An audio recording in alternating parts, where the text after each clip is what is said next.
விஜய் தொலைக்காட்சி big Boss season 9ல் 2 contestant தான் கம்ருதீன் மற்றும் பார்வதி. 2 பேருமே ரெட் கார்டு வாங்கி வெளியில் வந்தவங்க. பட் ஆனால் இவங்களுக்கான ஃபேன் பேஸ் ரொம்பவே அதிகம். இவங்க 2 பேருமே லவ் ரிலேஷன்ஷிப்பில் இருக்காங்க. எல்லாருக்குமே தெரிஞ்ச ஒரு விஷயந்தான்.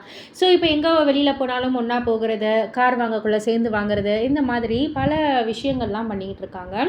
ரீசெண்டாக வந்து கம்ருதீன் அவர்கள் பார்வதிக்கு ஒரு சூப்பரான ஒரு சர்ப்ரைஸ் கொடுத்துருந்தாங்க. அதாவது ப்ரீ பர்த்டே செலிப்ரேஷன் அப்படின்ற மாதிரி ஒரு செலிப்ரேட் பண்ணியிருந்தாங்க. அழகாக வெளியில் வந்து ஒரு ஈவெண்ட் மாதிரி வந்து வச்சு அழகாகவே செலிப்ரேட் பண்ணியிருந்தாங்க.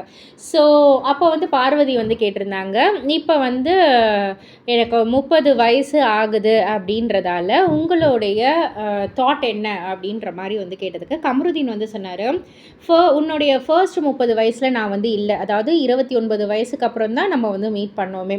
ஸோ உன்னுடைய நெக்ஸ்ட் 30க்கு வந்துட்டு அடுத்த 30 வயசிற்கும் நான் வந்து உன் கூட வந்து உன்னுடைய லைஃப்பில் வந்து ஒரு பார்ட்டாக இருப்பேன். ஒவ்வொரு நாளும் எக்ஸைட்மெண்ட், சர்ப்ரைசிங், ஹாப்பினஸ் அப்படின்றது தான் நம்ம லைஃப்பில் இருக்கும்.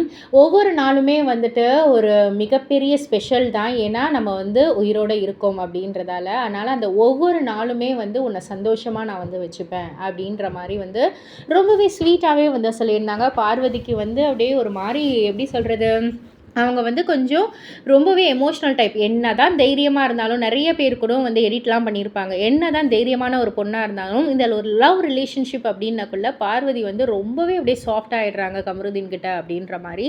ஸோ கம்ருதீன் இதெல்லாம் வந்து பேச பேச பார்வதி வந்து ரொம்பவே நெகிழ்வாயிட்டாங்க.